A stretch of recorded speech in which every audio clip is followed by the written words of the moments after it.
Hi, it is Thursday, July 2nd. This is Eric. I'm back with another video, and I'm going to continue with my discussion about my travels in Russia, and particularly in Crimea and in Yalta and the Yalta area.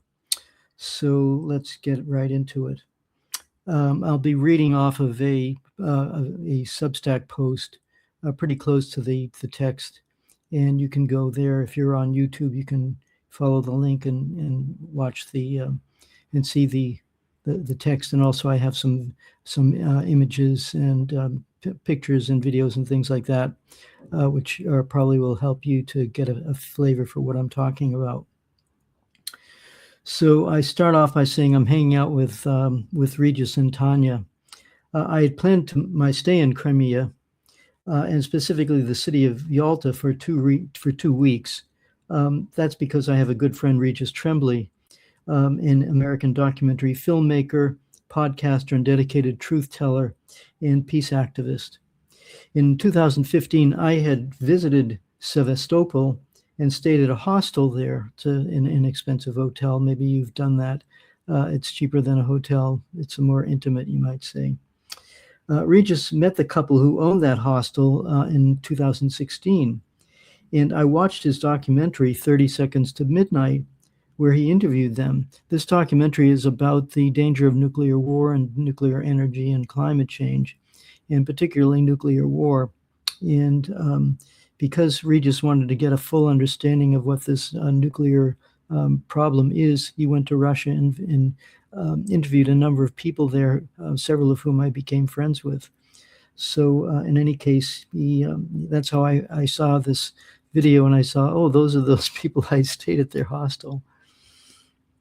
So they explained how the coup regime that the United States had installed under Obama and Biden and Victoria Nuland, they had threatened the people of Crimea, and there were trainloads of people coming in to to attack them, things of that nature. And so they responded by organizing the vote to quit Ukraine, which had always treated them as second-class citizens and go back to Russia. And of course, you're not told that. You're told that Russia invaded unprovoked. It's a completely lie. It's not true. Regis and I also have a connection in that he trained as a Catholic priest while I trained as a Buddhist monk. So early in life, we both had a spiritual foundation. And I show a picture of Regis and his lovely wife, Tanya. So then the next thing that we did was we went to a trip to the castle. And this was, Tanya took us on a trip to an old mansion. It had been abandoned by the Soviet Union when the Soviet Union fell and had fallen into disrepair, but was restored when Crimea became part of Russia again by a wealthy patron. And it has small gatherings and conferences. Unfortunately, my poor knowledge of Russia prevented me from understanding a talk given by a prominent and talented artist. She does very beautiful paintings, and she gave a talk about her work. But of course, I didn't really understand any of it, unfortunately. But in any case, following her talk, there was a small reception where they served wine, various cheeses, pastries, sweets, and so on. And most people don't speak English, and my Russian is negligible. However, I had an interesting talk with one lady there, probably about my age. She told me, and I have had this experience numerous times in my travels in Russia, that the Soviet Union was the best time of her life. She just spoke in glowing terms about the Soviet Union. This is the same thing that I've heard from many of my Russian friends who lived during that time. Of course, not everyone agrees. Some people hate the Soviet Union, and on the other hand, a fair number of Russians demonize Russia itself as a country and as a civilization. However, too many that I met spoke highly of its education system, free healthcare, opportunity for career advancement, equality of women and minorities, and national pride. So this is a constant thing that I ran into in my travels in Russia, that people who actually lived in the Soviet Union had very positive feelings about it, and they felt very betrayed, actually, when the Soviet Union came down, due to an internal corruption, essentially. The next thing that happened was we went to Maria. It's a very fancy resort and amusement park. So, following a Zen meditation workshop that I did at a home for disabled young adults, the administrator of that home gave us tickets to Maria, which I gather are fairly expensive. So we got in for free. And Maria means dream in the Ukrainian language.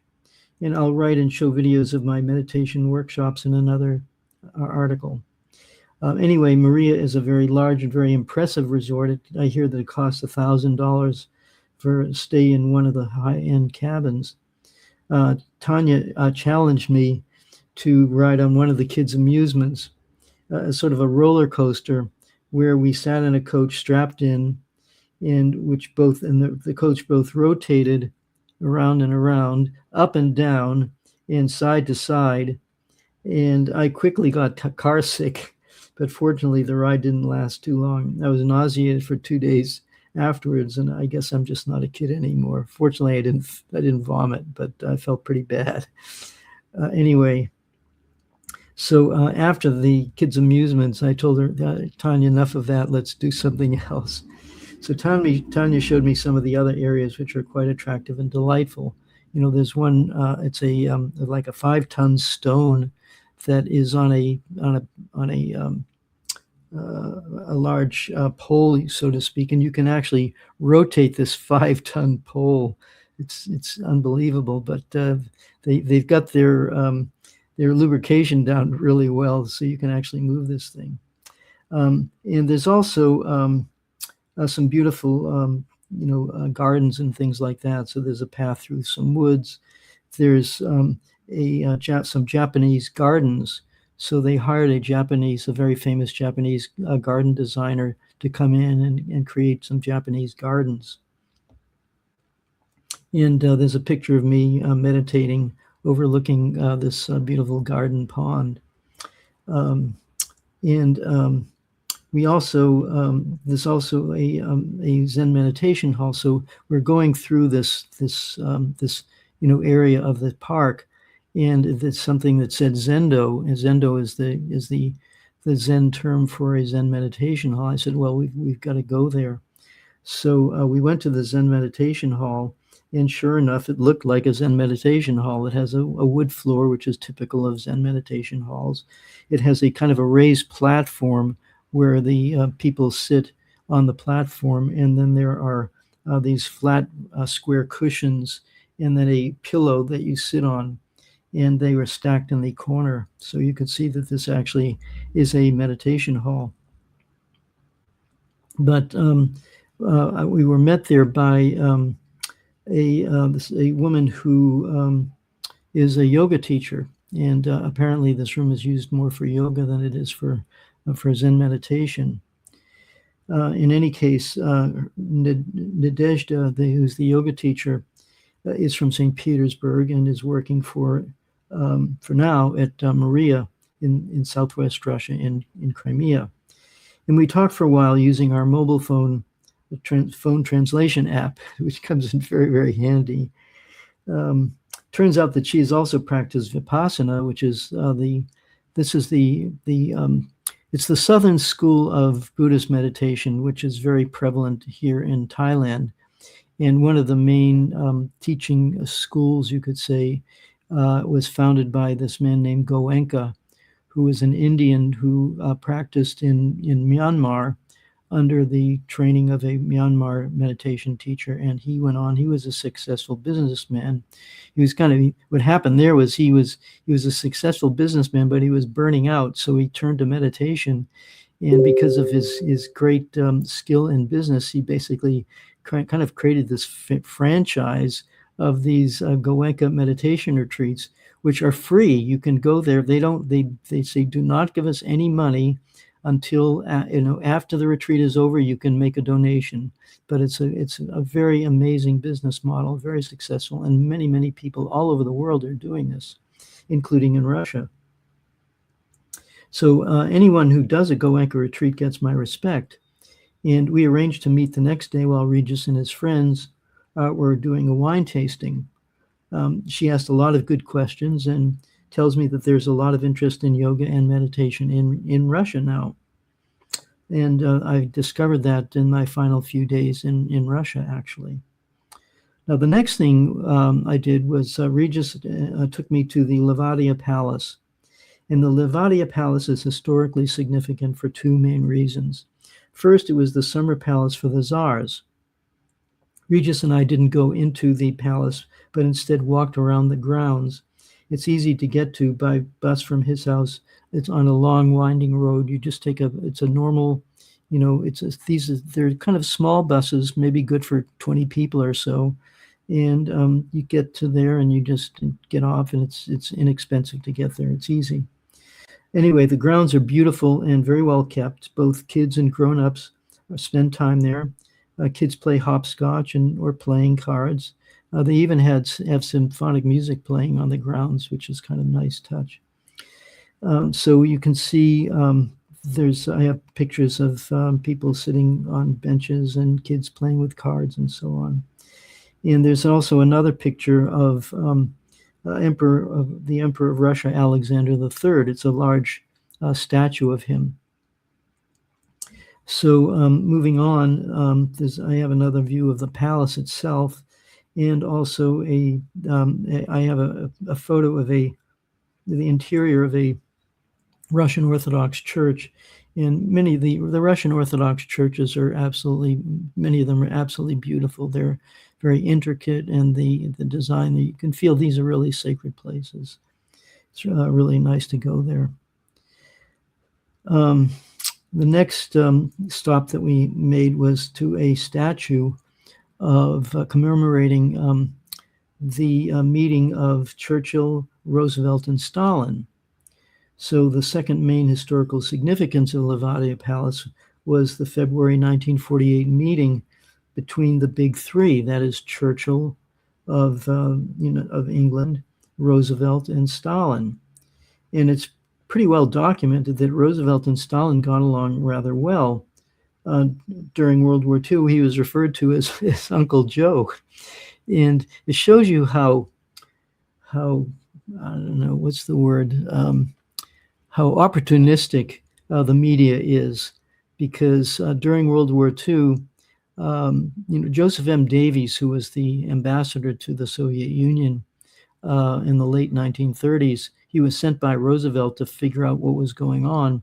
And even though he was a corporate lawyer and a self-admitted proud capitalist, he had a positive view of the Soviet Union. And he made a book called Mission to Moscow, and he made a film, which you can watch it. I think it's on Vimeo or one of the alternatives. I don't think it's on YouTube. They don't like positive movies about the Soviet Union. But anyway, he actually is on camera, this guy who actually wrote the book, and he said, we need to support the Soviet Union because the fascists, the Germans and the Japanese, and I think he said the Italians, they wanted to take over Asia, and if they had, they were going to come after us next. So Roosevelt actually had quite a positive view of Stalin, and because Roosevelt had this idea that the world needed to be decolonized, that European colonialism was a bad idea, that he wanted the world to develop together, have all the countries develop together and not be exploited by the West. And of course, Churchill hated him for that. And so that was an aspect of this three-way relationship where Roosevelt and Stalin got along quite well, and Churchill was always kind of trying to mess things up.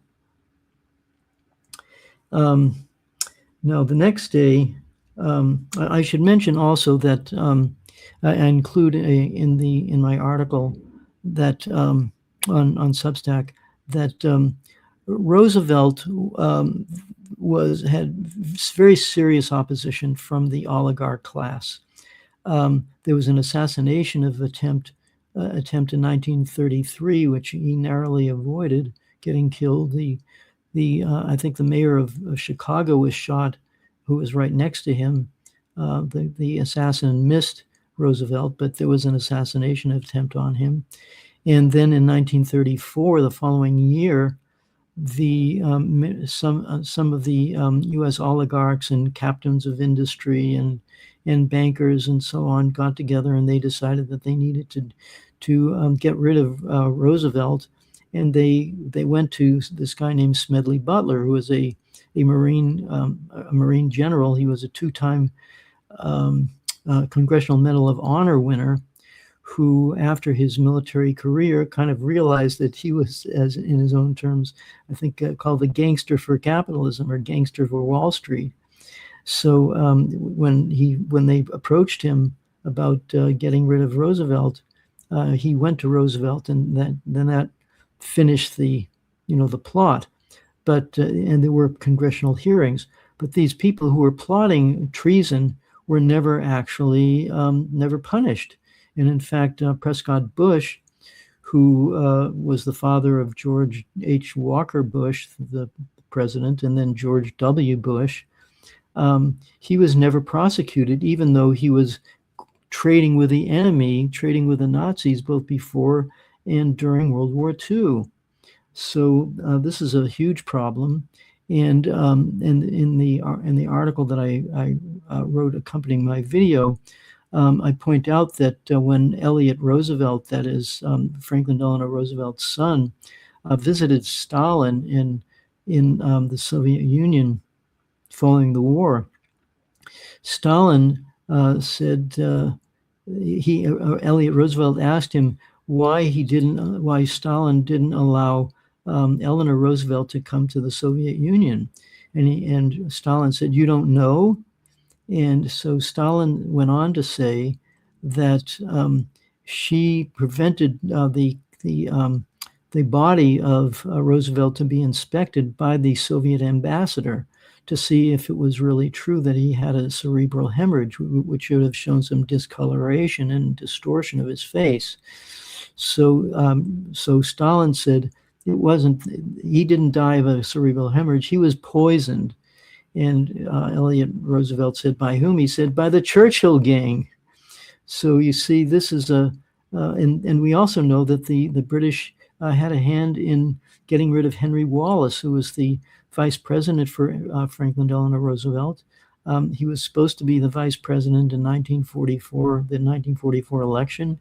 The Democratic higher ups, behind closed doors, made sure that Henry Wallace was not there. The following year, Roosevelt dies. Harry Truman, who is a plant for these people, he's installed, and the Cold War starts. So this whole problem with the Cold War was artificially created by these same, we can call them the globalists or the imperialists who have been running the world for 500 years, and they're still at it. And unfortunately, FDR attempted to stop that tendency, and he failed. So getting back to the trip, I returned to the Promenada. That's that waterfront walkway in Yalta, and I went back.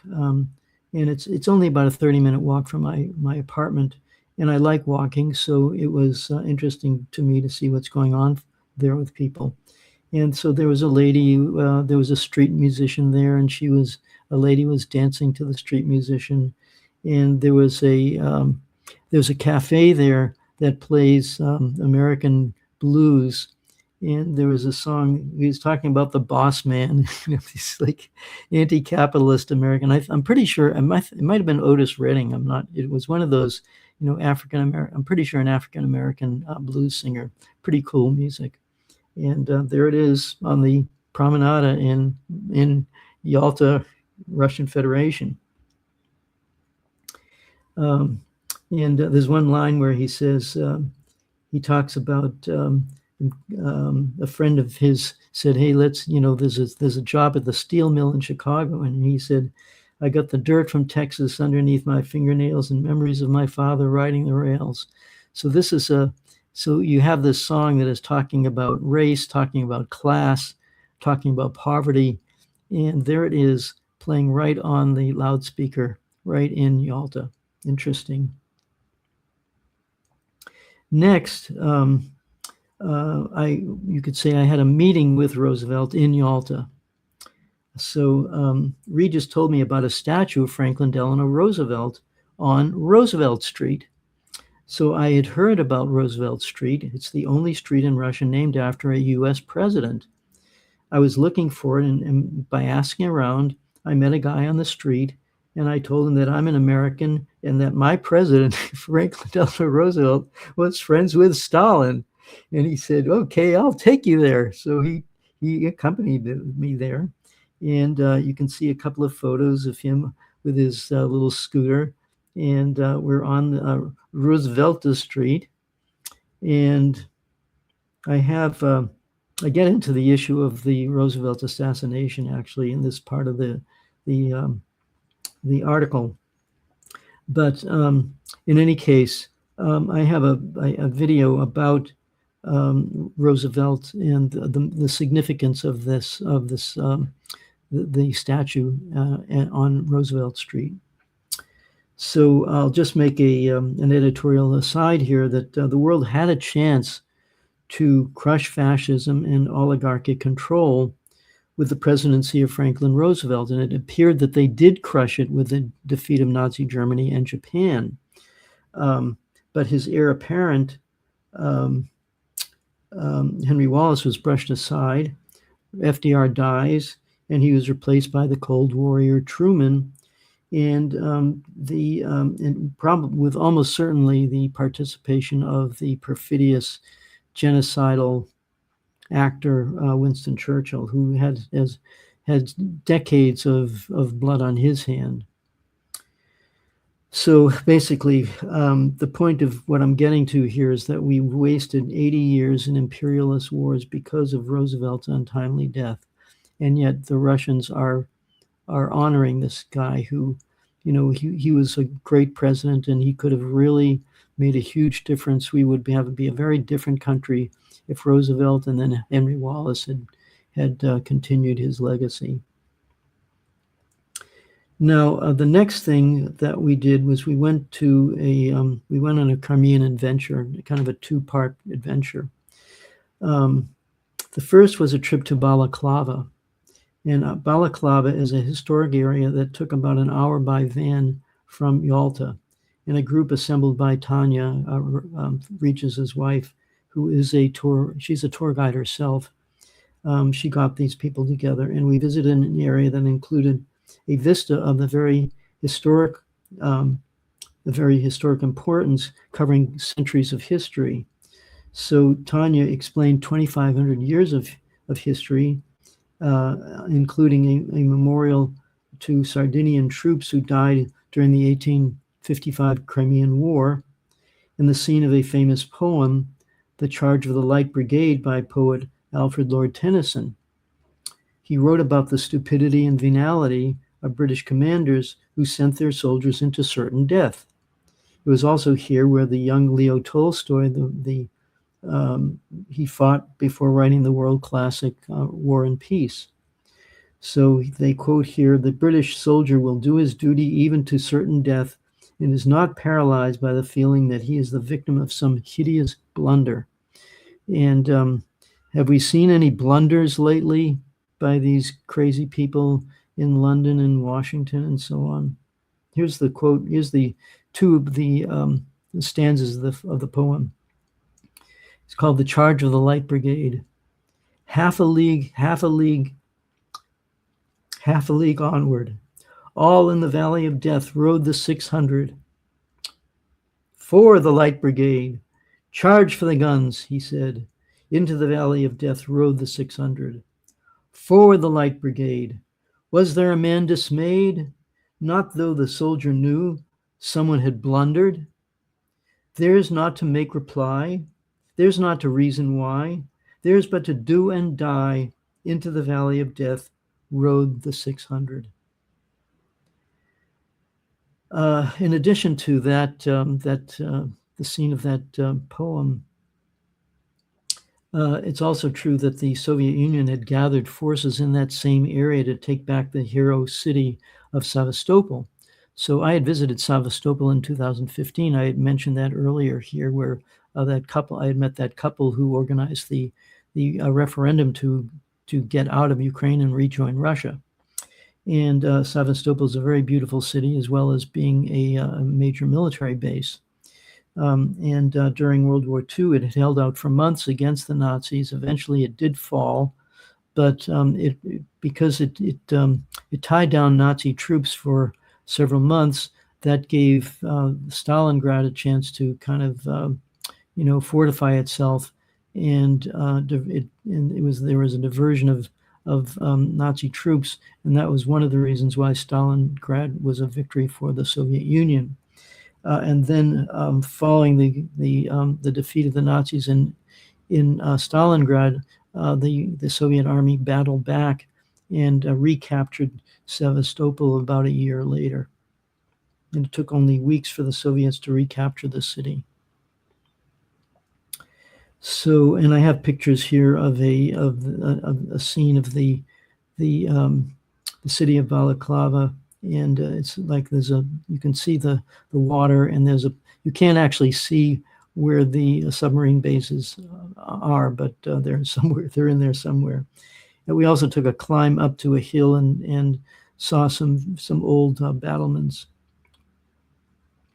I then had a good chat with the leader of the guide. His name is German, and a very interesting person. He had grown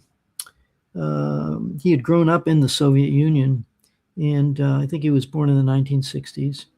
And he lived in Italy for 20 years, then England for 2 years, but apparently decided to return to Mother Russia, where he's living now. And so I include a very telling video of him talking about the Soviet Union, the good parts of it, the fact that during perestroika, some negative aspects of it came out. But he said during the Soviet Union time, everybody you met was your friend, was a potential friend or a friend. Now, he says, they're just a client to see how much money you can get from them. So, and this is the narrative that I hear all the time, that during the Soviet Union, people really were not, money grubbing all the time, and they weren't opportunistic. They just didn't think that way. That's the main thing that I see, the main difference that I see, that the Soviet Union offered to people, instead of this kind of,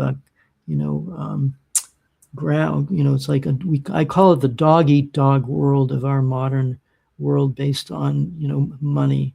Everything's about the money. It's all about the Benjamins.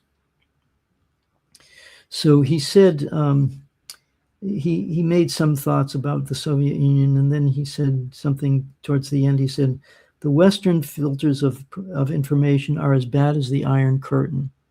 So he was talking about the fact that after the Soviet Union fell, the school curriculum in Russian schools was changed, and who wrote the curriculum but the Americans?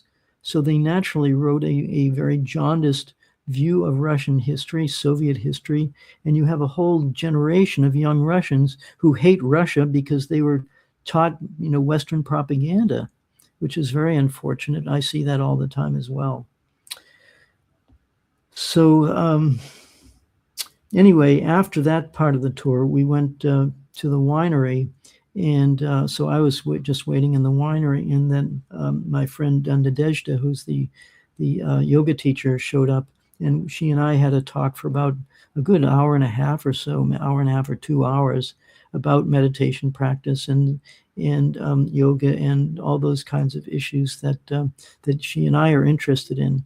And I said, are you interested in the wine tasting? She says, no, I'm not interested in the wine tasting. So you see, people have different attitudes towards what provides fulfillment. And for some people it's wine, and for other people it's yoga and meditation. So there you go. That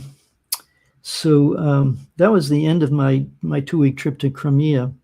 And then on the way back, I took of course, I had to get back to Moscow because that's where my flight was from. But there are no flights from Crimea to Moscow because of the danger of a plane being shot down by anti-aircraft missiles, from Ukraine. So I took this train ride. It was about 36 hours. And I shared a second-class coach with a Russian mechanical engineer, 62 years old. He was on a business trip to Moscow. He was telling me what he does. He does some kind of switching. I don't know what he does. I said, you mean like you make like doorknobs for trains? He said, not exactly. My guess is he probably, I'm totally speculating here. I'm guessing that he figures out how to turn the liquid oxygen on in a rocket, at the right time. He probably does stuff like that, but he wasn't specific. And I, of course, did not ask him. Anyway, I did ask him for what his experience was as a Soviet person. And he didn't say much except for this. He had nostalgia about the USSR. And he said something to the effect that the mighty Soviet Union could not be pushed around, which I take as an implicit criticism, I would guess, of Russian leadership, which got played by NATO promising not to expand to the east of Germany. That was a lie. The US coup in Ukraine that puts Nazis in charge. Many of you still don't understand that that's what happened in 2014, but that's what happened. And now Zelensky himself, the president, so-called president whose term ran out over a year ago, and yet he's still in office with no specific plans for elections. He honors these Nazi collaborators during World War II by naming a combat brigade after them. And the Poles who have they can't decide who they hate more, the Ukrainian Nazis or the Russians. So they generally hate the Russians, but when Zelensky said, we're going to name this brigade after the people who killed 100,000 Poles, even Poland said, enough of this. Then we have the Minsk agreements in 2014 and 2015 that were supposed to create an agreement between the Kiev coup regime and the people in eastern Ukraine to give them limited autonomy. But Poroshenko, the president of Ukraine at that time, and Francois Hollande of France and Angela Merkel had given their assurances that they would follow through on this Minsk agreement to establish limited autonomy for eastern Ukraine. And they didn't do that for 8 years. They kept stalling and stalling. Russia kept saying, how about it? How about it? And meanwhile, they were arming Ukraine to the teeth, to the point where they were on the verge of an invasion of eastern Ukraine, an ethnic cleansing and slaughter of the people there. And that was what finally got Russia to act and prevent that tragedy from happening. And we've been in this war ever since. Now, shortly after the war started in 2022, Zelensky, said to Putin, okay, let's negotiate this. They had an agreement in Istanbul. It was initialed, not totally formalized, but initialed. And then Boris Johnson went and said, forget it. You're not going to sign any peace agreement with Russia. You're going to keep fighting, and we're going to arm and train you and fund you. And so the war in Ukraine has been dragging on for 4 years, because every time Russia tries to to win it, the Europeans up the ante. So it's a very dangerous game of poker we're playing here, with eventually nuclear weapons, being the ultimate. And finally, President Trump, urged Putin to come to Anchorage, Alaska, and they had an Anchorage agreement, the spirit of Anchorage, and Russia thought that they were being legitimate about it. I remember even Lavrov saying, "Well, we can see that." Marco Rubio is being sincere about wanting to take care of this problem, and now Marco Rubio says there was no agreement. So Russia keeps getting played by these people. But on the other hand, for several decades, the Soviet Union did act as a bulwark against Western colonialism, defending the anti-apartheid movement in South Africa, defending Cuba, helping other African and Asian countries such as Korea and Vietnam in their fight against the Western, globalists. But since the fall of the USSR, the Soviet Union, the world has been at constant war.